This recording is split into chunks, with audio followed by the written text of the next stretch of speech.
ব্যাং লাভ দেয় এগুলো শিক্ষকরা শিখায়, কিভাবে ডিম বাঁচতে হবে এগুলো স্কুলে কলেজে শিক্ষা দেওয়া হয়। ধর্মীয় শিক্ষা দেয় একজন হিন্দু বা অন্য ধর্মের শিক্ষক। আবার মাদ্রাসা বোর্ডের চেয়ারম্যান বানানো হয় একজন হিন্দু বা অন্য ধর্মের লোকদেরকে। আমাদের শিক্ষাঙ্গন এবং আমাদের সাংস্কৃতিক অঙ্গন এটা একটি বড় ষড়যন্ত্রের কবলে পড়ে আছে বহুদিন ধরে। ভারতীয় আগ্রাসন এবং পশ্চিমা শক্তির আগ্রাসন, তারা আমাদের বাংলাদেশকে টার্গেট করে আমাদের ভবিষ্যৎ প্রজন্মকে কিভাবে ঈমান হারা করা যায় সেই লক্ষ্য নিয়ে তারা আমাদের শিক্ষা বিভাগে তাদের হস্তক্ষেপ, অনৈতিক হস্তক্ষেপ তারা করে যাচ্ছে। এই দেশ স্বাধীন হওয়ার পরের থেকেই অন্য কোনো মন্ত্রণালয় নিয়ে কোনো কথা হয় না। মনে করেন পাট মন্ত্রণালয়, সমাজ কল্যাণ, আরও কত মন্ত্রণালয় আছে, কিন্তু শিক্ষা মন্ত্রণালয় নিয়ে আমাদের কথা বলতে হয়।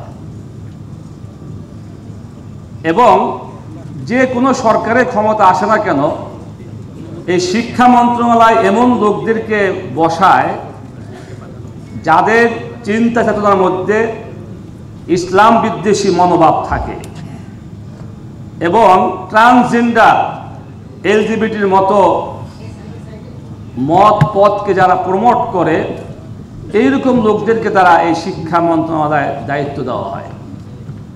তা না হলে বারবার আমরা দেখতেছি কোনো সময় ট্রান্সজেন্ডারের এজেন্ডা, কোনো সময় এলজিবিটির প্রমোট করা হয়, আবার মাঝে মধ্যে দেখি কিভাবে ব্যাঙে লাফায়, ব্যাঙ লাভ দেয় এগুলো শিক্ষকরা শিখায়। এবং আমার প্রাণের ছাত্রীদেরকে কিভাবে ডিম বাঁচতে হবে এগুলো স্কুলে কলেজে শিক্ষা দেওয়া হয়। এগুলো তো বাসায় মায়েরা শিক্ষা দিবে।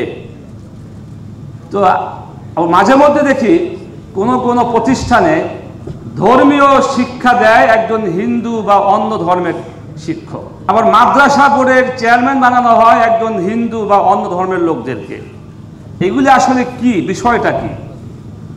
এগুলি বিষয়টা হলো যে আমাদের ভবিষ্যৎ প্রজন্মকে ঈমান হারা করার জন্য, ইসলাম বিদ্বেষী মনোভাব তৈরি করার জন্য এটা একটা গভীর ষড়যন্ত্র।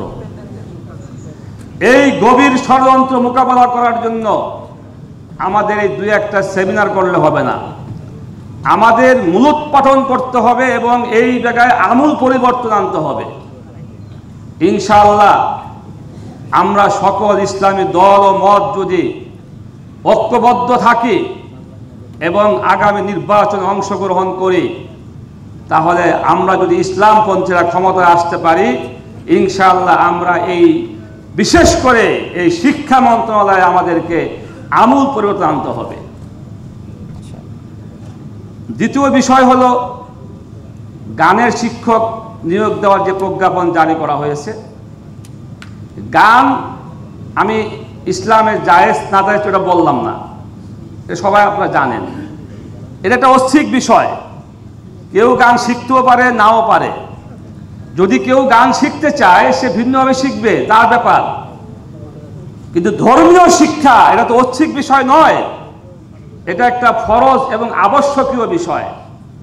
তাই সেখানে ধর্মীয় শিক্ষকের নিয়োগের খবর নাই, আর যেটা একটা ঐচ্ছিক বিষয় সেই বিষয়ে আপনারা শিক্ষক নিয়োগ প্রজ্ঞাপন জারি করেছেন। এতে আমাদের বুঝতে বাকি নাই যে আপনারা কি চাচ্ছেন। অতএব আজকের এই সেমিনার থেকে পরিষ্কার দাবি হলো যে গানের শিক্ষকের যে প্রজ্ঞাপন জারি করেছেন এই প্রজ্ঞাপন বাতিল করে ধর্মীয় শিক্ষক এবং ধর্মীয় শিক্ষা কারিকুলাম আমাদের প্রাথমিক স্কুল পর্যায়ে বাধ্যতামূলক করতে হবে। যদি তা না করা হয়, কিভাবে বাধ্য করতে হয় সেই পথ আমাদের জানা আছে। আমি পরিষ্কার সরকারকে বলবো, আপনারা আমাদেরকে একটু আরামে থাকতে দেন, শান্তিতে থাকতে দেন। কারণ দীর্ঘ 15 বছর আন্দোলন করতে করতে, জেল খাটতে খাটতে আমরা কিন্তু অনেক ক্লান্ত হয়ে গেছি। ভাবছিলাম যে এই সরকার এই 1 বছর হয়তো আমরা একটু আরামে আমাদের সংগঠন, দল এবং দেশকে গুছাবো। এখনো যদি আন্দোলন করতে হয় দাবি দেওয়া নিয়ে, এজন্য আমরা পরিষ্কার বলি, অবিলম্বে এই প্রজ্ঞাপন বাতিল করতে হবে এবং ধর্মীয় শিক্ষক নিয়োগ এবং ধর্মীয় শিক্ষা কারিকুলাম বাস্তবায়ন করতে হবে। তা না হলে অন্যথায় আমরা এমন আন্দোলন গড়ে তুলব, তখন আপনাদেরকে আর খুঁজে পাওয়া যাবে না এই দেশে।